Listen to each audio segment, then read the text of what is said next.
quite a large number of Australian families still think that smacking is a completely reasonable thing to do. Don't tell a raging mum to calm down. 1 in 3 women have some sort of trauma when they go through birth, and the recovery from that can be painful. Breastfeeding is painful. Thanks for coming. Thanks for having me. You've brought me the most wonderful gift from South Australia, which thrills me to no end, to have chocolate-covered apricot delights. As you said, they're a unique Adelaide delicacy. They really are. Jocks. Yep. The Farmers Union crossed the border. The Farmers Union got out the iced chocolate. It's too sweet for me, the iced coffee. I can't have sugar in my coffee, so I can't have the Farmers Union. But you're married to a tradie. Yes. Well, I mean, we haven't actually got to the marriage stage yet. Oh, yes. But yes, we're married by mortgage and we're married by 2 small children. Yeah. And I think 6 months of de facto. We're stuck with each other. In my experiences, pretty much qualifies. We're stuck with each other. I suppose I mentioned that because, organising and paying for a wedding when you have small children who you happen to have in the middle of a pandemic is kind of why we haven't got to the wedding thing yet. No, I totally understand that. You let's kind of talk about. Did you grow up in Adelaide? Is that yes? Yeah, born and bred. Yes, yeah. There was a thing about Adelaide which I found puzzling. I moved back there in my 20s to work at SAFM, and for the first week or two, I asked if I could drive around the station trucks just to kind of get a feel of what the city was like, because it had been a while since I've lived there. And I asked one of the other Black Thunder driver guys, "Why is there no street signs? Why is there no, even at giant major junction roads, there's no massive one?" And he just kind of looked at me like, "Oh, because everybody knows that that's Green Hill Road." Yeah. Yeah, but it's changed now. But this is what it was. It was, well, why do we need to put a massive big green sign saying this is the way to get to, Murray River Crossing or whatever it is? Yeah. We just everybody knows. Yeah. And the feeling that it's a little like when I lived in Brisbane the first time. It's a little like everybody knows someone a little like 2 or 3 steps away. Oh, yeah. Yeah, not 6 degrees of separation. No. Yeah, yeah. I love Adelaide. I mean, there's a reason that I still live there. It's like people say about Sydney or other places, like, it's a nice place to visit, but I wouldn't want to live there. And that's kind of how I feel. Like this morning I went for a walk around the harbour and my God, that is, we talk about awe. That is awe-inspiring. So is the paycheck you need to afford to be able to walk around the harbour in the morning. Precisely. Within walking distance of that place. Forget about it. Oh, it's bonkers. Yeah. Yes. But no, I love living in Adelaide. And of course, we're very lucky that we've got 2 sets of willing and able grandparents who live very close to us in Adelaide. Right. We've got good friends, having lived there all my life. I've got that network. And, it'd have to be pretty important to want to leave that. When did you, because you've written this extraordinary book, Meltdown, about mum rage. Going through it, getting ready for this chat, I just thank you for writing it, because to read it for me was eye-opening. Having said that, I have to say at the outset through this whole conversation, I am a man. Yeah, I do not have a vulva, a vagina, or a uterus. I will And you don't need any of those things to be a mum, I should say. No. True. Yep. We'll get to that. Nor a primary carer. I will never lactate. I will never breastfeed. I have grown up in a completely different set of circumstances of what our community has, or I have osmosed a completely different set of values and ideas about my role in the world. Yeah. And I don't know what I don't know. I've only ever looked at the world through these eyes. So I am approaching this conversation with as much curiosity. I just want to put that out there. Great. Well, can I say thanks for reading it as a dad? Thanks for reading it. Oh, that was really important. Yeah. I'm grateful you put the chapter in with your partner. Yes, Dad's right of reply. I would have liked it to be longer, but... That's what every dad has said. Well, there may be, maybe there's a sequel. If 3 people tell you the same thing, maybe there's a point. Well, one of them was my partner, so yeah. Right. But no, fair. But yeah, I did find a lot of things. Very, very useful. And what was it? When did you realise in your parenting journey? When in your parenting journey did you kind of realise that this wasn't what you'd been promised? Yeah. So I had a fairly standard beginning of that journey. I have endometriosis, so it took a little while to get pregnant, but not a sort of devastatingly long time. And while I felt 10 beers hungover every day of my pregnancy with that morning sickness. That was the only sort of complication I had. So it came to the birth. I birthed my child, and when they put her on my chest, I did feel that love. You know, I know that not every mum does. Or every dad. True. It does happen. Yeah. But for me, it was this overwhelming feeling of, oh, thank God she's safe. Thank God she's here. Yeah. Because I'm a worrier. And so the fact that she was out and good. And then... ER warrior. Oh, yeah, as in, sorry, I don't know if that's an Adelaide accent. No, I'm just saying, like... An anxious warrior. No, and that's and that's fine. Oh, I get it. Yeah. No, I didn't You're talking to Captain Anxiety of the good ship, frightening. Like, exactly. Don't worry. Yes, yeah. So I spent a lot of time worrying while I was pregnant, yes. Oh, my God, like... The whole time, there's a cemetery not far from here, and it's just full of headstones.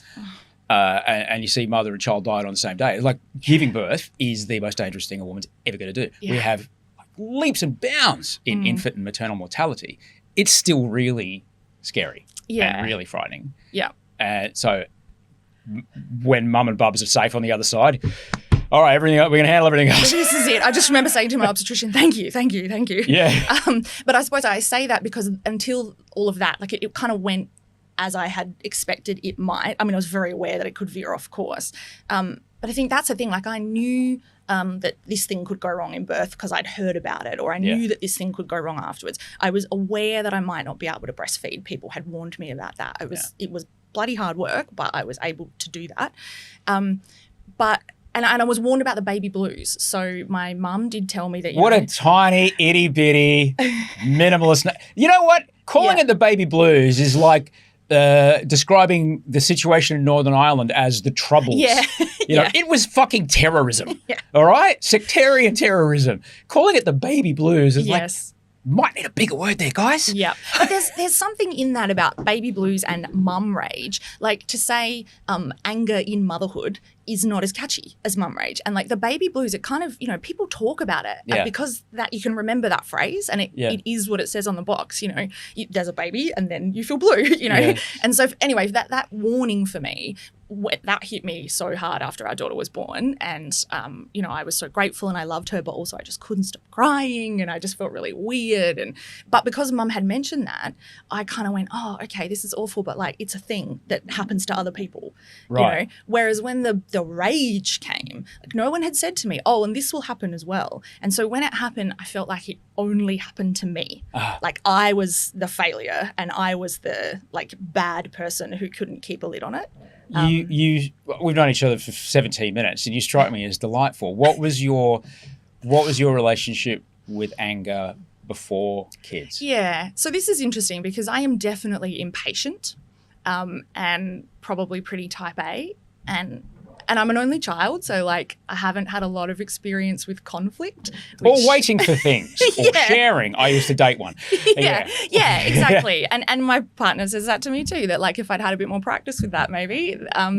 But, you know, so I think like the foundations were there, but when you're an adult without children, if you have any level of disposable income and autonomy, then you can do things to avoid the blow up. You can just go to bed earlier. You can go for a run. You can eat whatever you want, whenever you want, you know, you can go to a yoga class.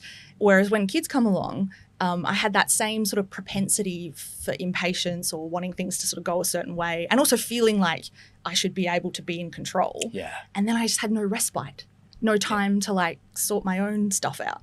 Yeah. Yeah.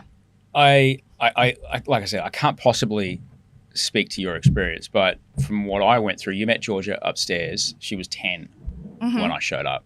And, you know, I was a stepfather first and then a father.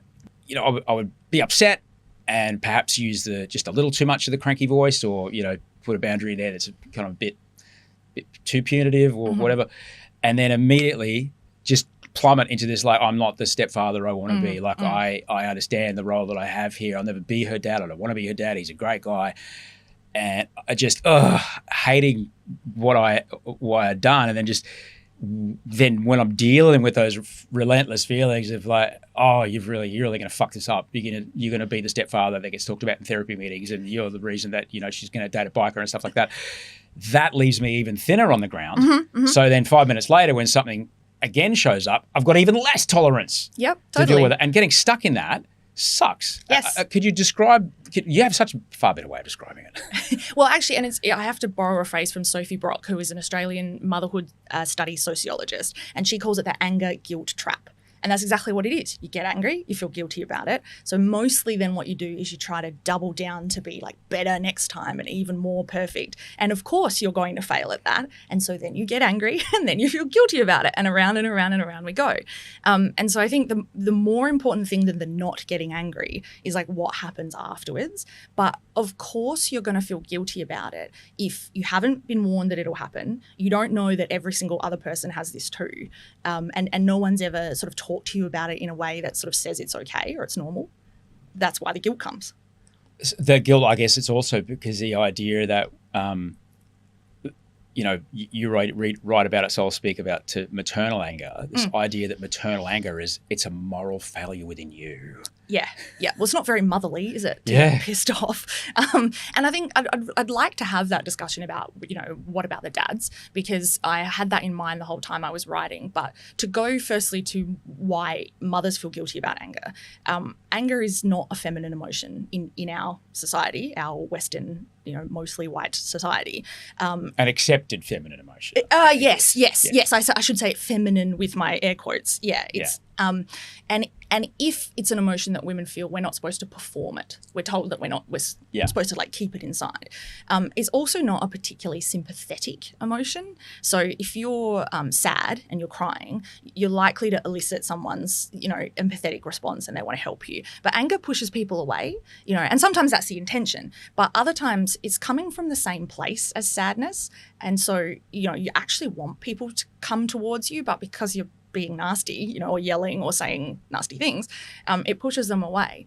And so I think that's why we don't express it. And then you keep it in and you keep it in until it's just no longer feasible to keep it in anymore, and it comes out in some way, and then that cycle starts again. And often, in my own experience, it comes out in a way that is more amplified than you probably like it to be. Words that you didn't want to come out. Totally. Because in that moment, your ability to be either rational or control yourself is invisible. And look, I have to admit, so like, what do we call them with the kids? Like naughty words is definitely a problem that I have, because you asked me about my life pre-kids, and I've basically grown up in a newsroom. So, naughty words. You swear like a stevedore. That's it. Yeah. And there's something about swearing that feels really expressive. And so it just comes in. So we have this sort of joke in my family that I remember my mum used to say frog's legs instead of what else might start with that letter. And my nana used to say sugar. And so I hope my dad doesn't mind me telling this story, but one time my dad was looking after our kids and opening the dishwasher, and he said the other SH word that you sometimes say when you drop something or whatever. We can swear on this show. It's so your dad's go, oh, shit. Yes. And my little fellow, who was probably like 3 at the time, says, Mummy says sugar, which I actually don't always say sugar, but I was really pleased that followed him along. But yeah, you're right. It comes out as something that you really don't feel like you should say to a small child. But that's because you haven't been able to address it earlier, and it's built up to that point where it blows. And sometimes the argument will be that you tried the different approach first and no one had listened. So you had asked nicely and nothing happens, So sometimes people will say, oh, well, the only way I can get action or get people to listen is when I blow up. Pretty much every expert I spoke to said to me that anger, particularly in motherhood, is sort of an expression of unmet need. And when you think about it like that, it made me feel better because it didn't feel like a personal failing. I mean, I was not getting my need for sleep met at all. I was often not getting my need for like proper food met. You're not getting your need to be listened to and respected met, or to have that equality. And needs that you don't even consider before you have children, like the fact that you actually do need to be alone sometimes, like when you go to the toilet, or, like needs that you didn't actually realize were needs until you couldn't get them met. And when all of those pile up, like it's actually not at all surprising that we lose our shit. Yeah. And yet when it happens, you're surprised. There was a moment in your book that I felt constriction in my breathing apparatus reading, where you got a traffic counter. Oh, yeah. All right. There's kind of things where you're counting how many people come through a door or whatever. And you clicked it every time someone said the word mum. Audrey asked, did she click it every time someone touched her? Oh, no. Yeah. I said, no, she didn't. But like the numbers were staggering. Yeah. So and it's interesting to me that they are staggering to you, because I kind of wasn't surprised. When I say staggering, but they're huge. I understand. Like, it makes perfect sense. Yeah. So you had a traffic counter. You clicked it every time someone said the word mum. Yes. Mum. Any variation. Mum. Like how many syllables? Who knows? Yep. 421 times from the moment you woke up to the moment you went to sleep. Yep. Far out. Yeah. Well, and in fairness, the moment they woke up to when they went to sleep, which is usually the same, but about 12 hours. Yeah. So, and I had to triple check this in the book because I'm a journo, I don't do numbers, but it was 1 every 2 minutes if you spread it out. But usually what happens is it comes rapid fire, sort of 20 at a time. Yeah. Yeah. And people ask me, what about the dads? And the thing is, if I tried to do that experiment when their dad was around, it wouldn't work because they don't say dad. And if I tried to somehow hide and listen to it, that would just be a waste of getting some time on my own. Yeah. And so it ties into this research that I found when I was looking at the book by a guy called Dolph Zillman from the US. And he talks about a sequence of provocations. And if that is not a sequence of provocations, I don't know what is. I love that part of the book. So let's talk about that. A sequence of provocations, which is 3 magnificent words. Yeah. It's not one thing. And it's not 2 things. It's 1 thing followed by 2, 3, 4, 47, 58. Yep. And then you write about it in the book. The click of the door handle of the bedroom door as husband's trying to sneak out so he can get enough sleep so he doesn't get electrocuted on site the next day because he doesn't want to be groggy. Yep. Just that click sound.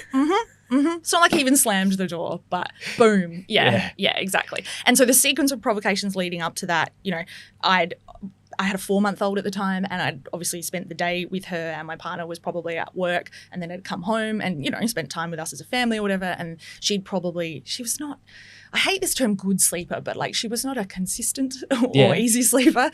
And so it was probably about midnight by the time this happened, and I'd probably been trying to put her to bed for about 4 hours by that point. So my poor partner comes upstairs and like I said, didn't slam the door, but just there was this thing with that door where it just, when you shut it, it clicked quite loudly. And oh man, I was incandescent. I just bolt upright in bed, heart pounding. I must have just been on the cusp of sleep.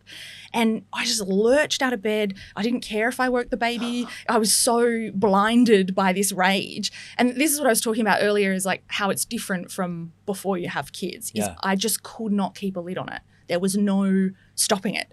So I'm slamming on the corridor lights. I'm wandering down, arms flailing, yelling at him.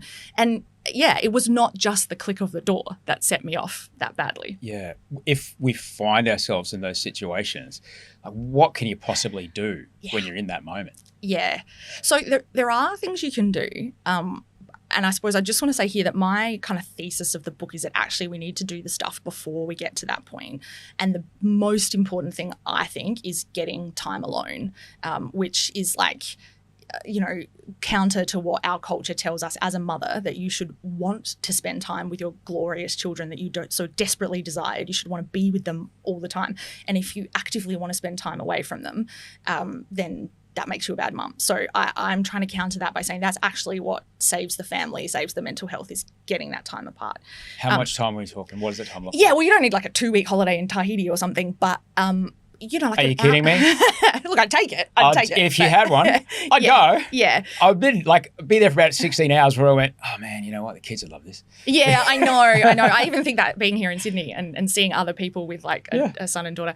Look, an hour can work wonders if it is genuinely on your own. And the key is not feeling guilty about that hour. So using that hour rather than just sitting there and feeling bad about it the whole time. And whether that's an hour of sleep, an hour of a bath, an hour of a walk. And it's the same for dads too. It's just, we keep coming back to this question about why not the dads, but structurally, if mums are breastfeeding or if they are having multiple children, there's just a lot of structural reasons why they would be the ones that are more often with the child. Yeah. So it's about getting that time alone. In the moment, I'm not going to lie, I still find that hard sometimes. You have that out-of-body experience. You can kind of see that you're losing the plot and you know that it's a bit ridiculous and you sort of can't stop yourself. Yeah. So I've written a book about it and I still struggle with that. Right. I have those moments, all right? And I look for the feelings in my body, like various things going on with me. One of the signs that I'm there is there's a particular feeling that happens in my stomach in combination with another feeling. I'm like, I think I'm unregulated right now. Yep. I just yelled something. I'm going to need to take a breath. I'm still not happy about whatever's happening here, but it's not going to help if I keep going. And like, even in the middle of that, I just hang on a sec. I don't always get it right, all right? But I do try to just at least say it out loud. Yes. To tell the other person, it's Audrey. Yeah. I'm aware that I'm being loose right now. Okay. I know this isn't quite real. Okay. Naming it is important though. Yeah. Naming it for others, but also for yourself to tell yourself. Yeah. I think the one thing I'm much better at, having, written a book that stepped it out now, I often find myself referring to the book in my own brain. And I'm like, what would I tell myself here? And it's actually about noticing that sequence. Yeah. So trying to realize how close you are to the boom. Yeah. And sometimes it still takes you by surprise. But if I wake up and think, I'm having a bad endo day, so like I'm starting with a level of pain that is going to irritate me, in the back of my head. And then on top of that, maybe I didn't get much sleep, or I'm stressing because I know that I've got like big podcast interview coming up tomorrow or something. And, you sort of just being aware that I've already got these triggers lined up. Yeah. So the kids are going to be grating on my nerves more already. I'm glad you wrote about pain. I went through all kinds of stuff with hip surgery and things like that. I spent about 18 months living with chronic resistant pain. Like, it's still there, but it's nowhere near what it was. But I understand exactly what you're talking about. I would walk around all day with, what the fuck did you just say? Written on my face. That was just me with the pain. Yeah. And so when Audrey would say something, I'm like, but I look like, the fuck you say? Yeah. And then she's like, and what are you? And then boom, we're away. Yeah. I'm not realizing that I've got this etched into my face because I'm dealing with. And particularly if it's chronic pain, you don't forget that it's there, but you forget the impact it might be having on you. And so you actually got to cut yourself some slack like that. Because if we're talking about mums, like women who come to motherhood through pregnancy and birth, there's a lot of triggers for pain just there. And like 1 in 3 women have some sort of trauma when they go through birth.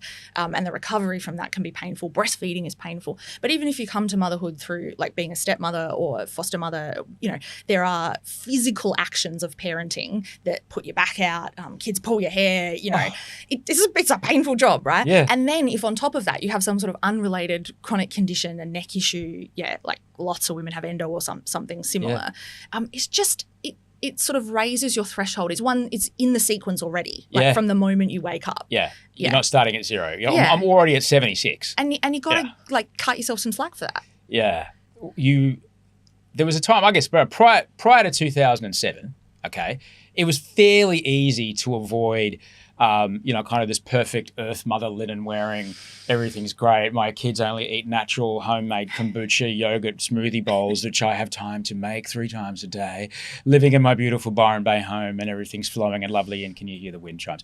I could just not pick up Earth Mother Monthly magazine and be fine with it. And look at the other people in my life and go, okay, that's a dad, that's a mum, we're doing what we can.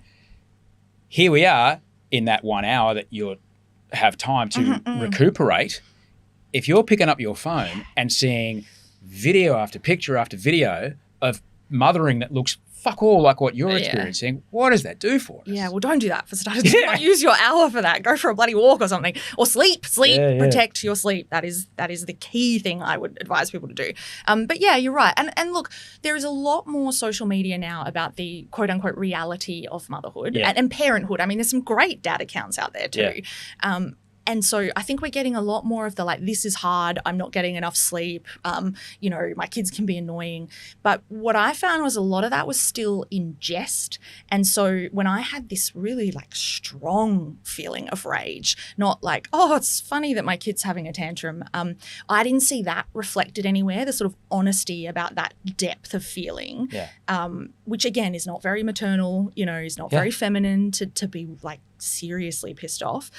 We're starting to see a little bit more of that, but I think that honesty will help people going forward. And there seem to be things that are acceptable to admit now. It's like it's acceptable to say that you fed your baby out of the packet, not the organic food or whatever. Like, but it just, it's still not acceptable to say, I swore at my 2-year-old this morning, or I slammed the door. And yet I surveyed like 200 mums, and the proportions who are exhibiting those, what we would say are like shocking or unnatural behaviours is enormous. 60% of them are screaming at their kids, or something like 45% of them are slamming doors in anger, swearing, telling their children to go away. You are not the only one. When you did that, and I love that you did that research. I mean, the sample size is 200 people. That's still, though, pretty significant. Well, and it's still open. I sort of hope that over time I'll be able to add to it. Yeah. What did it feel like to see the results come back? Yeah. So I call that group of women my Angry Mums Club. Everyone is welcome. So it blew my mind, 200 of them, and only 4 said that they didn't experience anger in motherhood. But every single one of them said they experienced irritation. So I wonder sometimes if like the A word is still a bit hard for people to use, that seems too strong. Yeah. But yeah, that was really validating. And to, when I was creating the survey, I sort of deliberately put some quite controversial actions, or what I thought, like swearing at your children. I wonder if anyone will admit to that, or, and there were things that I had either done or heard people do. And to see women relating to that, and obviously it was anonymous, which is still part of the issue, is it's not super out in the open. But I wanted them to be really honest, so it had to be anonymous. But no, it was really eye-opening. When things like a lack of agency about your day, your career, your body start to, combine with another thing that useless bloke over there with nipples that can never lactate has forgotten to do. What happens? Boom. It's a meltdown. That's what it is. Yeah. And it looks different for different mums. Like I said, shamefully swearing is definitely involved in mine.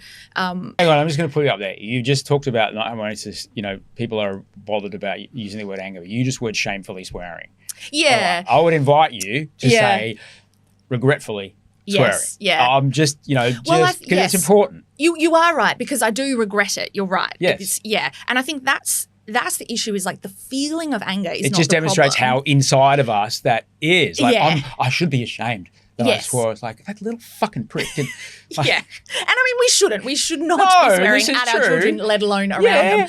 But it's that idea of the feeling is one thing, it's what you do about it that's the other thing. And I think, I wish that wasn't something I did. Yeah. But that's where the repair comes in, So the sort of academic language around it is rupture and repair, which sounds pretty apt. But it's about coming back and saying afterwards, well, Mummy had some big feelings then, didn't she? Yeah. Mummy said a naughty word, know.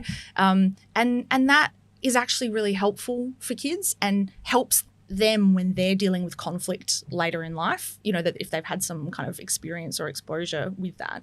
And also to see that, maybe I as a mum did something that kind of surprised them or scared them or whatever, but that's not a permanent state of being. Right. That attachment between us is still what they thought it was. I just had a moment.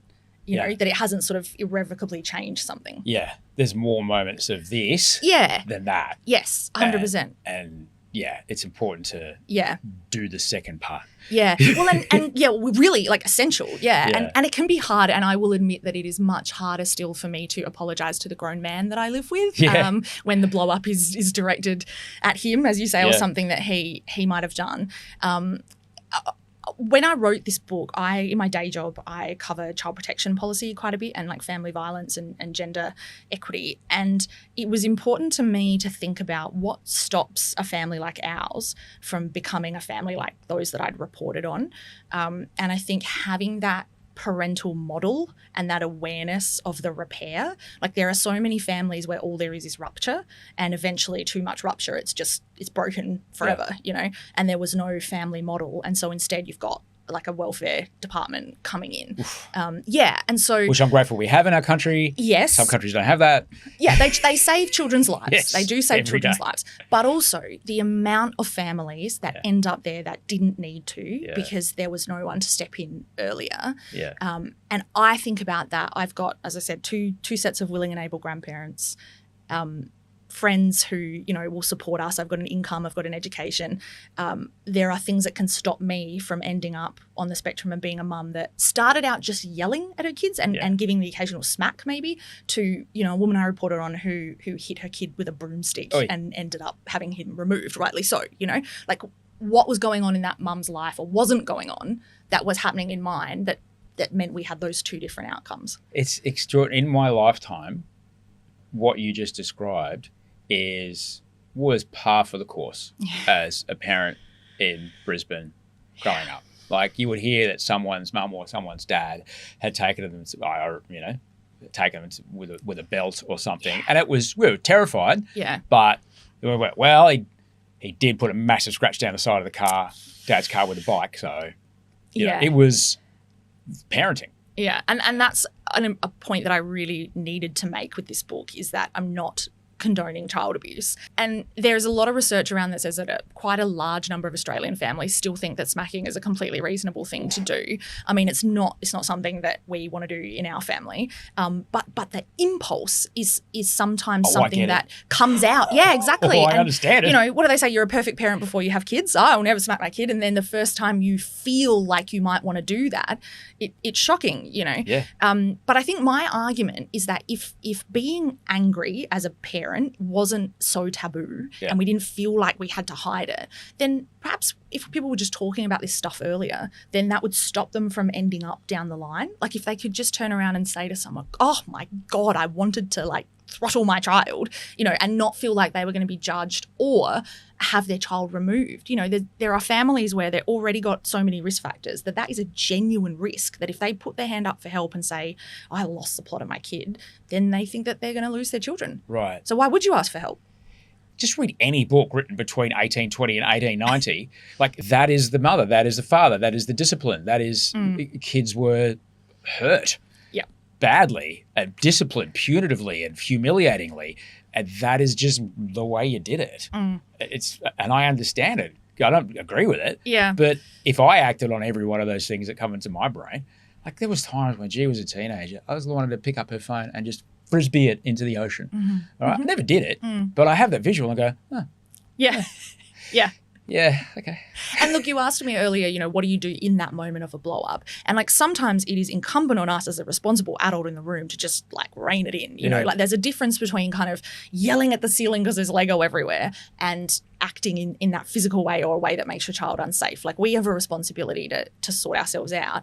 And in a sense, that's what I mean about doing it before it happens. Right. Like, I feel like my book was about trying to get people to a stage where they could do the work if they needed to. To get a bit of space between stimulus and response. Yeah. And that's not easy. No. And so for me, initially, it was about the low-hanging fruit of like, I just need more sleep, I need more exercise, I need a bit more time on my own. And then once I had those things, then I could figure out, well, do I also need to see a GP? Do I also need to see a psychologist? Do I also need to like think about some other issues, or have a like awkward conversation with my partner about what's happening at home? Yeah. But you can't do any of that when you're sleep deprived and, you know, hangry. Yeah. My man who helps me stay sober, whenever I would call him up and be like, oh, this, that, blah, blah, blah. His first question was, what else is going on? And then I'm like, all right, like, are you sleeping? Like, oh, not really. Yeah. Drinking way too much coffee, haven't trained in a couple of days. Okay, why don't we start there, mate? So to ask yourself the question, anyone is going to laugh when you say getting enough sleep. Yeah. As a new mum, sleep is the most important thing you can do to help you reduce the risk of having an angry outburst. Haha, I'm a new mum. Yeah. Where does sleep come into it? So how? Yeah. How can you get enough sleep when you're a new mum? You're totally right. And this was one of my biggest triggers. And the thing is, you have to ask for help.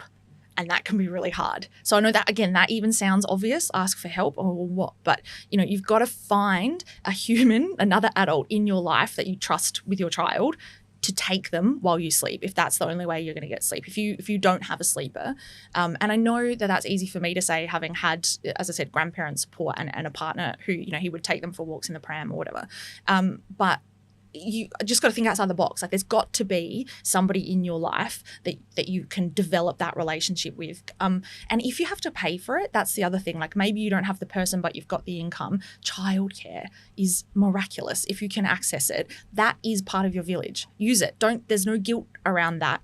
Or like those community centres where you can go and sort of give a gold coin donation and fair, you can't sleep, but you're not the only parent that's on duty. You've got backup there, and you've usually got sort of older people who have parented before. So the asking for help is like surprisingly hard, but is actually pretty much the key to everything. Speaking of which, you were in town. We're recording this. You were here for the All About Women Festival, which I think happens at the Opera House every year. I was lucky enough to go and do it a couple of years back. I was on a panel of men. Yeah. A woman was interviewing us, and I can't remember how it came up, but I brought up that when a couple who's never had kids before has their first child, on day one they have the same amount of parenting experience on day one. Yet, authority, where does it go? You are so right. Like the mother is not instantly an expert.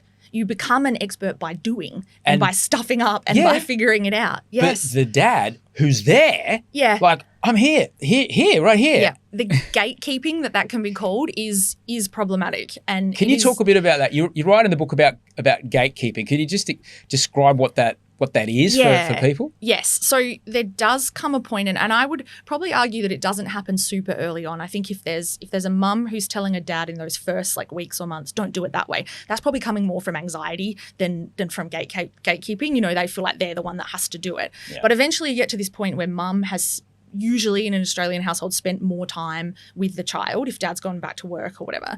And so mum is the expert in quote marks. And so then they'll see dad change a nappy or put clothes on or pick the baby up and say, no, that's not how you do it, or be careful. And it's not really anything that they're doing that's risky. And that can be gatekeeping. If there's no real reason, like if dad's put the nappy on and it's not going to leak, it just, you didn't do it the exact same way. You can be pushing dad out of being more involved. And sometimes mum might not know that she's doing that. And then dad will think, oh, well, fine. Like if you're going to pick on me every time I do it, then you bloody do it. Or like, I can't ever do it right, so I'm not going to try. And that's a very human reaction. And I certainly know that's something that my partner and I had talked about and I was not great at to start with and have got a lot better at.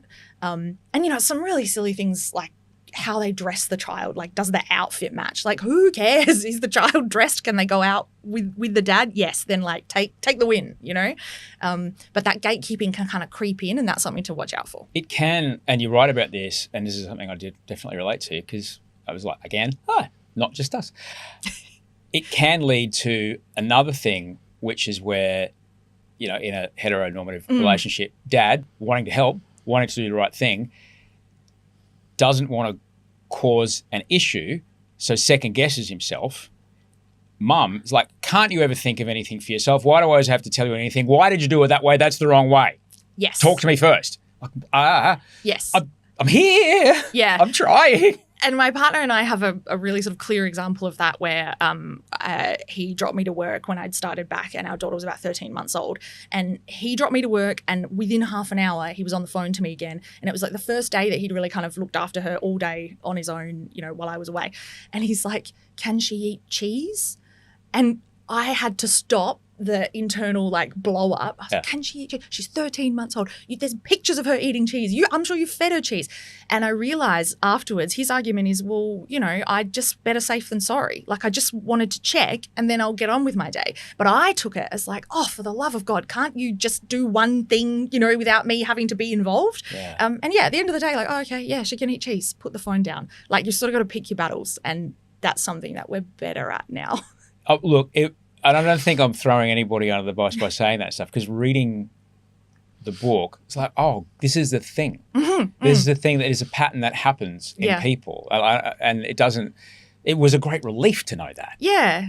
Well, and I hope that's the intention of the book is to help people feel seen because no one's talking about this stuff out in public. That part though that you got to there is like, oh, look, have they got pants on? Is there a shirt? Is there sunblock? Stripes and dots. Well, yeah, exactly. There's trucks and dinosaurs. Yeah. Go. Exactly. It'll keep the magpies from swooping. Off you pop. And it's particularly harder if it's your first child and you've really looked forward to that experience and, you'd imagined it a certain way. Yeah. I can see why sometimes that maybe mums do that and sometimes maybe it's the dad. But yeah, the further into parenting you get, you got to like pick your battles. So what would you say to people who find themselves either in the second guessing position or in the I have to oversee everything because if I don't oversee everything, everything falls apart. Well, to me, that's a bit of a flag of anxiety. Like that is like, why do you have to oversee that? And as somebody who is anxious and who did worry a lot and hovered, that I had to be aware of that and then kind of learn to step back from that. And God, like trusting another human with your child, even if that human is the human you made the child with. I know. It's also their child. Exactly. But allowing that to just happen and for them to wander off. I used to like my partner would take our kids for a walk in the pram and it was amazing because then I would have time to myself. But I would still worry. I'd be like, what if they get hit by a car? Like what if, what if something happens? What if he's not watching or whatever? It's just, at least when you're the one looking after them, you're in control of that. We're not in control of anything, but like you're the one that's there. So I understand the anxiety about that early parent phase. And I'm not going to sit here and tell someone who had a baby 2 months ago, like, don't worry about it, just chill, but it's just something to be aware of. But the dad thing, particularly where you're talking about hetero families in Australia, the data that I saw was just overwhelming that like it's almost always the mum who takes the paid parental leave as the primary carer. Something like 4% of Australian households are stay-at-home dad homes. 4%. Like if you think about how many, it's about a third that are stay-at-home mum. And there's something like 10% of dads who do part-time work, who change their hours. So when you look at those figures, like that's why we're talking about the mums, because it is still the mum that is mostly the primary carer. Yeah. And like primary carer rage doesn't have the same ring as mum rage. So I did love that you wrote about research that you'd found which showed it doesn't matter the gender, whether it's father or mother, adoptive father, adoptive mother. It doesn't matter your relationship to the child, because as a stepfather, I really loved reading this. It's the time that is the parenting. Yep, it's the doing. It's the doing that is the parenting. Yeah. That was beautiful. There's something about, it's like called the parental caregiving network or something like that in your brain. And like anyone can activate it. Sure, if you have hormones through birth, apparently that sort of puts it on steroids, right? And kind of kicks in for your body. But yeah, anyone, just the being involved and the learning and the connecting is where it comes from, not what they call you or, And what it does to the brain, it allows you to kind of have a bit more capacity to handle things? Yeah, so, and I mean, I'm not a neuroscientist, but that network. Please leave. Yeah, that's my next job after this, it's all about the parts of your brain that are to do with like empathy or recognizing facial expressions or picking up on cues, which we need with adults, but I mean, they're the skills that you need to respond to a baby. So what are some signs that as a mum, you might be getting close to burnout? Your Dolph's sequence of provocations. Yep. If we're unable to really identify where we are on that sequence of provocations, what are some signs that as a mum you might be close to burnout, which is different? Yeah. And I didn't know that like parental burnout was a thing until I started researching this. I'd sort of thought about the work burnout, where you have like doctors who start not caring about their patients. And it turns out that the same thing can happen with mums and kids. So one of the key things you've got to look out for is what they call emotional distancing. So if you are having blow-ups, but then you still feel really connected to your kids and you love them and you get that feeling, it just feels like a roller coaster, but there are ups and downs. What's worrying is if it starts to just be like, oh, I just don't care anymore. I'm just going through the motions. I'm not enjoying being a parent. I don't want to do this job anymore. I mean, if you compare it to like job burnout, and that's a problem. That's a big red flag. Stepping back from the burnout, I think if you can feel like, just count your provocations, count your sequence, like be aware, wake up in the morning and say, how did I sleep last night? Is my partner going to work today? Am I anxious about feeling alone about that? Or am I going back to work tomorrow? Am I unwell? Am I in pain? Have I eaten like takeaway for the last 3 nights? Like just don't take that stuff for granted. Realize that it's going to have an impact, and then know that you're pretty close. And then I think that advice from the experts was like, how do you act on meeting those needs? So just take some Panadol. Like if you're sore, don't soldier through, don't be a hero. Just take the Panadol, solve that problem. Ask your partner, I slept like crap last night because the baby woke up. I need a nap. Can you take them for a walk? And maybe they say, oh, I can't now. And then you say, all right, well, when you get home from work, I need to do that. And then at least all day, like you're going to get that at the end. And then bring in reinforcements. Like that day, just be like, I know I'm going to struggle today. So I'm going to go and see that other mum who gets it. And we're going to like be in it together. I'm not going to sit at home alone and stew. Wow.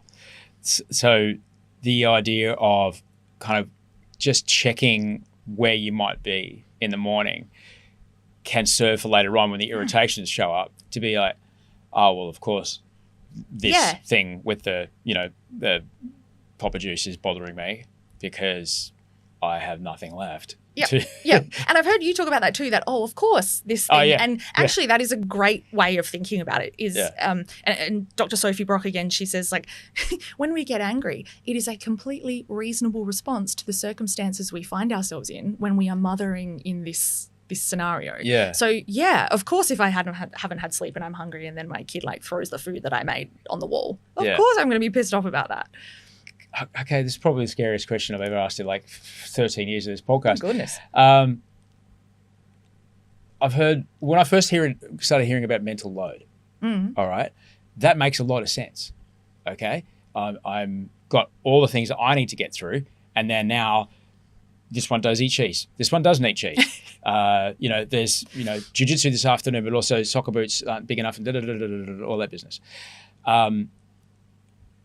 When I started seeing those conversations show up, maybe 10 years or so ago, I was like, yes, this is true. Yet the capacity for the partner, if it's a, heteronormative, Australian couple, the mental load of what's perhaps going on the other side of someone who's trying to keep the lights on with now half the money coming in the door. Yes. And the back of their brain is thinking about that meeting tomorrow with Jeffrey, and I've got that conference and and I've got to figure this out, and what's this for that job site, and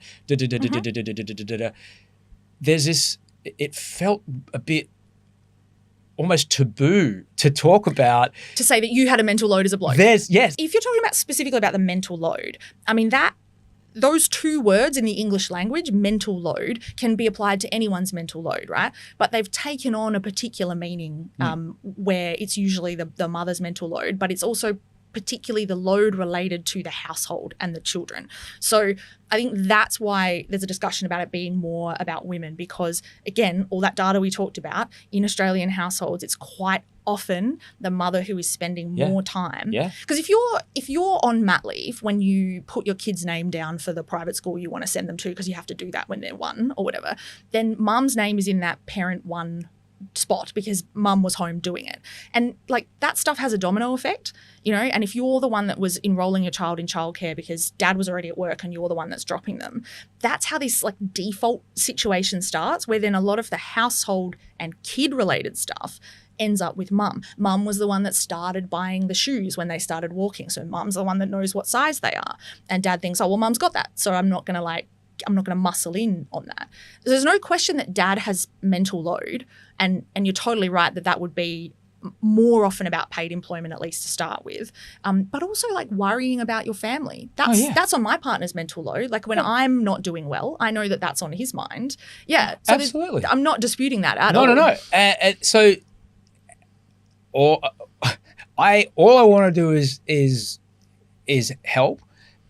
And yet sometimes when I'm trying to help, I just make it worse. And that is not what I want. We all do. That's human. But for fathers who are listening to this podcast or read this book, which I recommend highly, what is the thing that a father or a partner can do? Just get involved. Like, and I mean, my partner is involved. Like he changed nappies and the only thing we really didn't do was that getting up in the middle of the night because I was breastfeeding and like it sucked, but it also still just made more sense for me to do it.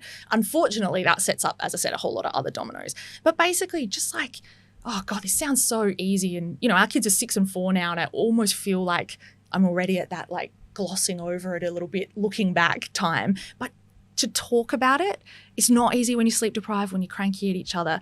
But explaining to someone what's on your mental load, you actually saying it might make you realize how heavy it is for you. And then also they might say to you, like, that thing, and my partner will say this to me, like, that thing, is it really like necessary? Is that something you need to be stressing about? And sometimes maybe that perspective is helpful. And it feels hard to know even where to start. Like if your partner does that thing you were talking about before where they say like, where are you at? Tell me about it. Yeah. Where do I even begin? I don't know. I can't. And then you just go off again. So I realize it's easier said than done. But I think just trying to have those conversations maybe at a time when you're not so like heightened. Yeah. Because otherwise all you see as the partner is the boom. All you see is the meltdown. And you don't know, my partner, that's what he said to me. He's like, I don't know if it's because of the kids, if it's because of me, if it's because of something happening at work that you haven't told me about because you haven't had time, because when do we ever get time to talk to each other? And then all of a sudden the meltdown comes. When you talked about getting enough sleep, getting some exercise, eating right, those are the things that we need to do beforehand. And a lot of the stuff you write in the book about is preventative. So the first part really is like, yes, the mum anger, mum rage is a real thing. Mm-hmm. You're not inventing it. Mm-hmm. Here it is. When you're in it, it's probably a little too late to do anything about it. Yep. So how can we, as partners, support the mums in our lives around this kind of stuff? Yeah. I think the most important thing is like, don't tell a raging mum to calm down. Like, when has that ever helped? Just chill. It's fine. It's not as bad as you think it is. Yes, it is. Yeah. Because as we talked about earlier, the guilt is already there. Like, we already know that that's not how we want to be parenting. We don't want to be angry. And so telling us to like get a grip or get a hold of it, I mean, we can't. That's the whole point. If you've got to that point, you cannot keep a lid on it. So telling someone to calm down, or stop yelling at the kids, you're scaring them, or you're not the woman I married. All of these are all things that women I interviewed told me had been said to them. And that's just going to make that anger guilt trap spiral even more, So anger is not a very sympathetic emotion, but if you can try to come at it with some sympathy and some empathy, that's going to be more helpful. And how might we as partners be able to support the mums in our lives to take the steps they need to take so that when that final click happens, that final mom, that final the grab, whatever, there's a little bit more space between the catalyst and the response. The thing that I would say is like, how can you as a family make it so that each parent has a bit of time on their own? Yeah. And when you try to facilitate that for the other parent, do the whole thing. So, don't leave it up to mum to have to organise what you're going to do and then like pack the clothes and pack the lunches and whatever. Just be like, I'm going to take the kids for 3 hours or 2 hours or whatever you can manage, and then do the things that are necessary for that. And the flip side is like, if my partner goes away with his friends or goes overnight or something, then it's like, okay, I'm going to sort the kids out at home. And if that means maybe I need to call in some grandparent support, I'll do that, Don't kind of make them like leave a list before they go or figure out how they're going to facilitate you looking after your own children while they get some time on their own. And when it comes to encouraging it's fraught with peril. Mate, I wrote a book about mum rage. Like, I get it. fraught with peril. Like saying to postpartum mum, hey, there's a new gym up the road. Yeah. Like, this is dangerous territory. Yeah. Right? No, well, like, that's the thing is the alone time, you should be able to do what you want with that time. Yeah. And if exercise ain't what you want to do, then that's not what you should do. If you want to sleep, if you want to scroll, fine. But like, that's not going to help. I would disagree with that. Like, exercise can be like walk out the front door for 15 minutes, turn around and walk back. Yes, but if you are pretty close to raging and your partner suggests that you go for a walk, it might just be that anything they suggested to you in that minute is gonna make you want to fight against it. It's still like just trying to. Would it be just trying to encourage the other, the people, these women that we love, right? There's things that I can't do that will make this better. The good news is they're in your control. Okay? Yeah. But I can't do them for you. Yeah. And again, it comes back to like writing this book to help women get to the point where they can do that work for themselves. Yeah. So all I want for them to walk away if they read this book is to know that they're not alone, to know that getting mad doesn't make them bad. And then here's the things you can do to like bring yourself back from the brink. Yeah. And once you're back in the sort of green zone, then you get to decide what things in your life you need. And like for me, it is, I needed more exercise because that helps with my endo, which helps with my pain, which helps with my anger. But for some people that might not be their top priority, you know, and so really like it's just getting to a point where you can see clearly enough to know what you need to get a lid on it. Hearing you talk about when you take the kids, don't ask for a list. I think I got told that once. All right. I don't get it right all the time, but I well and truly know, like if I'm, you know, when it was younger, it's a job that doesn't start when I take Wolf out the front door. Yeah. No. And you are parenting, you are not babysitting. I hate that so much. Yeah. So if the grandparents are taking them, sure, I'll probably pack a bag and like do some stuff to help out because they're babysitting. Yeah. But if you're parenting, then like you got this. Oh yeah. Yeah, absolutely. But that's the same. Like if we're lucky enough to have, you know, someone be able to take Wolfie for the day. And Audrey's at work, I'll make that's the food to take with him. Here's the thing, when you come home, put it in that, there's the jammies, his beds, the whole rundown. Yeah. All right. It's not just, well, you're here, you should figure it out. Yeah. Like, which maybe happens. I don't know. I'm not trying to now signal that I'm an amazing dad or whatever. I'm just but that's like standard dad. That's good. I'm just trying. You know? That's good. I think there's something to be said for trying to, and it's difficult in those really peak moments, but like no kid comes with a manual, and even if you've had a kid before, completely different child, completely different set of circumstances, completely different parents. Yep. You know, nothing really should apply the second time around on the kind of more, you know, granular level. So on the basic stuff, don't let them catch on fire, fairly standard. Yep. Give yourself some space to understand that we're just trying to do our best with the tools we've got. Yeah. Which is really hard to do when you're really annoyed. I'm not going to ask you to give me all the answers to make all this go away. Yeah. I'd like you to, but I don't think you can. It's a complicated question, and mum rage is 2 words, but it's a much longer conversation to have. But it starts with, here it is. It's not just you. Yes. And there's things you can do about it, which are in your control, and you can start today, which is really from everybody in your house. Yep. Can do. And it's quite liberating to know that there's a pathway. Yeah. I've been getting some messages about the book. Like one woman said she read it and she was crying in the hairdresser, which I'm taking as a compliment, I think. Another woman said to me that it felt like I was standing in her lounge room looking in, you know, and that's what I wanted people to know, is that this is a much more common experience than we're led to believe. I have to admit, I wrote a whole book on it and I still lose the plot. Like, this is not a thing that you kind of cure yourself of. I got some excellent advice when I was umming and ahhing about whether to open myself up to doing this. Yeah. And someone said, do it now while you're still in it. Because if you try and reflect back on it won't be the same book. And so at least the first drafts were written like quite, I think the kids were like 4 and 2, quite in the thick of it. I've been thrilled to have you here today. Thank you. I hope I didn't put my foot in it too much. And honestly, I don't think there's going to be pitchforks and flames coming for me, because it's important to have these conversations in good faith. Yes. All right. So, because like I said, I don't know what I don't know, and I only know my perspective. Yeah. And it's a genuine, here I am fucking qualifying. I'm glad we got to talk. Yeah. No, I really, really enjoyed it. Thank you.